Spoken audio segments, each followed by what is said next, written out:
Hi hello दोस्तों, नमस्कार जोहार। आप देख रहे हो voice of aborigine channels. Bharat Adivasi party राष्ट्रीय अधिवेशन में राष्ट्रीय अध्यक्ष श्री मोहनलाल रौत ने क्या कहा, सुनिए विस्तार से।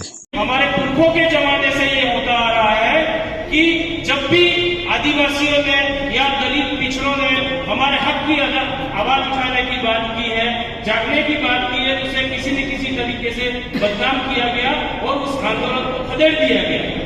आज देश में जो परिस्थितियां हैं वो आप देख सकते हैं कि जैसे आज हम लोग हमारे लोगों को जगा रहे हैं तो नक्सली का टैग लगा दिया जाता है। तो ये भी जो पूर्वजों के जमाने में बदनाम करने की जो तरीका था वो अलग हो सकता है, आज अलग है, लेकिन वही परिस्थितियां आज भी पैदा हो रही है हमारे देश में। तो हम लोगों को ये जो बदनाम करने के तरीके हैं उनसे सावधान रहकर हमें हमारा समाज को आगे ले जाने के लिए प्रयत्न करने होंगे।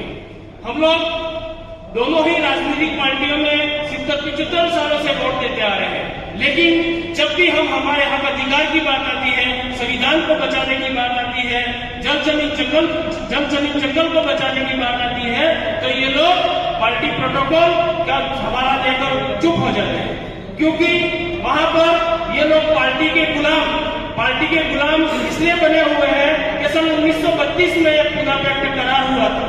उस पुना पैक्ट करार 1952 के आम चुनाव में हमारे क्षेत्र में भी लागू कर दिया गया। लागू करने के बाद उन्होंने राजनीतिक पार्टी के द्वारा इलेक्शन तो करा दिया, इलेक्शन का पावर हमको दे दिया, लेकिन सिलेक्शन का पावर हमको नहीं दिया। हमारी पार्टी ने देश भर की जो आदिवासियों की समस्या थी उसको बिल्कुल अध्ययन करके, और ये जो राजनीतिक पार्टियों के जो लोग हमारी बात नहीं रख पाते, इन सारी चीजों को देखकर सिलेक्शन प्रणाली को डेवलप किया।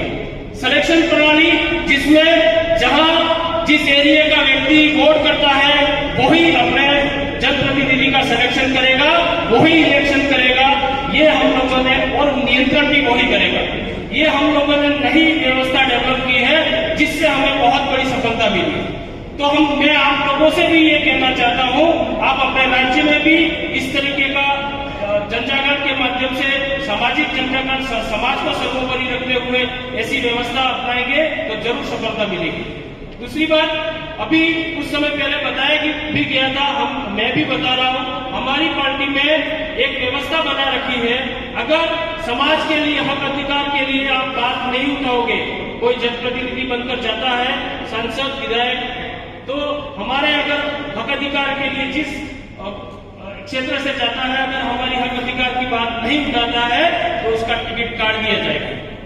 क्योंकि दूसरी पार्टियों में ये होता है कि अगर जीता हुआ व्यक्ति समाज के लिए बोलता है तो उसकी टिकट काट दिया जाता है, लेकिन हमारी पार्टी में उल्टा सिस्टम है कि अगर समाज के लिए नहीं बोलेगा तो उसका टिकट काट दिया जाएगा। हम लोग शुरुआत में जो जनजागरण का काम कर रहे थे, उस जनजागरण में हम लोग कहते थे, आज भी कहते हैं और उस समय भी कहते थे कि आदिवासी सबका बाप है। तो कुदरत का ऐसा करिश्मा ही कह सकते हैं कि हमने भारत आदिवासी पार्टी के रजिस्ट्रेशन के लिए जो पहले फाइल लगा दी वो नेशनल ट्राइबल पार्टी के नाम से लगाई, लेकिन बार बार ऑब्जेक्शन लगा। हम 2 साल तक इस ऑब्जेक्शन के चक्कर इलेक्शन कमीशन के काटते रहे, हर बार नया नाम दिया, हर बार नया नाम दिया, अंत में हमने ये तीसरे विकल्प के रूप में नाम दिया था। लेकिन इलेक्शन कमीशन तो कुदरत की मेहरबानी मानता हूं कि हम जो 2015 से बाप बोलते थे तो वही नाम मिल के आ गया, भारत आदिवासी पार्टी, शॉर्ट में नाम बाप। आदिवासी सबका बाप है और पार्टी का नाम भी बाप है। अब कुदरत हमारे साथ में है, अब आप लोगों को अपना दमखम दिखाना है और अपने अपने राज्यों में पार्टी को ऊंचाइयों तक ले जाना है। आज समय कम है, बहुत से साथी वेट भी कर रहे हैं, अभी जो जिम्मेदारी दी जा रही है वो उनसे लोगों से मैं भी कहना चाहता हूं, समाज को सर्वोपरि रखते हुए आप लोग पार्टी को आगे बढ़ाने में काम करेंगे, ऐसी आशा और विश्वास करता हूं। जय जोहार, जय आदिवासी, जय पूर्व प्रदेश, जय भारत आदिवासी पार्टी।